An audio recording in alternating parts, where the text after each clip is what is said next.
Hi, I'm Danielle Debonair, and I'm really excited to share with you my piece. It's an art quilt, and it's called Radiance. I know quilting is not a tradition that we have too much of in the Caribbean, but there is a tradition of Caribbean quilt making.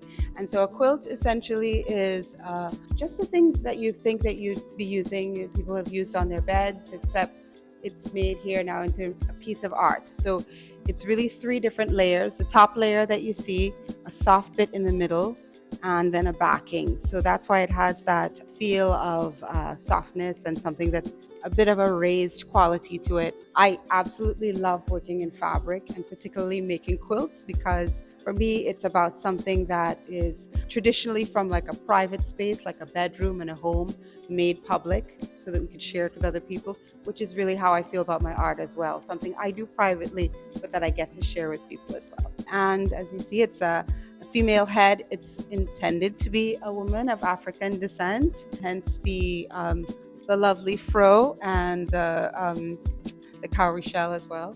I really wanted these vibrant, loud, exciting, kind of vivid, alive colors, and then the focus be on this the black head in the center, because she's kind of like the every black woman. With a lot of life and movement and culture and history going on around her, but she's steady in the center. So that was the idea behind Radiance. I want to ask you about, so you spoke about quilting being this private thing, right? About the bedroom. But to me, if I kind of dig deep in my subconscious, I could think about quilting having some relation to African art. You want to talk about that? You know about that? Did I have any relation to why you did this piece for the show? Well, in part. I would say still coming from another part of the diaspora, from African American art in particular, and that's specifically where I learned the traditional quilt making.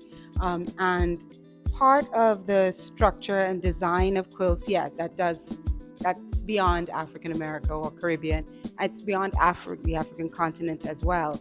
But the blend in here in particular was intentional, using fabrics that were African fabrics or African inspired kinds of fabrics to give that sense, and also Caribbean and Caribbean coloring as well, but to give that sense of a history. That's the background, which is why it's literally her background, and then the foreground of the flower, which pulls in all the fabric, but that's the Caribbean girl kind of piece, the something that said island and life and Caribbean. That was a Caribbean in spirit. So yeah.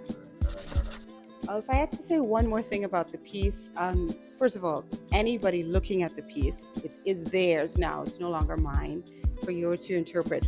But I will tell you one thing. I'm interested as an artist always in movement, particularly because in making a static thing, how do I still get movement with it? That's an obsession of mine. And so that's what led me to put the lace on the outside, because you have this steady figure in the middle and just something that suggested movement and life and circularity and just and so the lace, because it's feminine, and then that the darkness of her skin, I wanted to contrast those two, because in my version of people of African descent, and specifically of women of African descent, is that there is those two things always juxtaposed, femininity and power, life and movement and circularity, and yet stillness at the same time. So that's the idea behind the piece.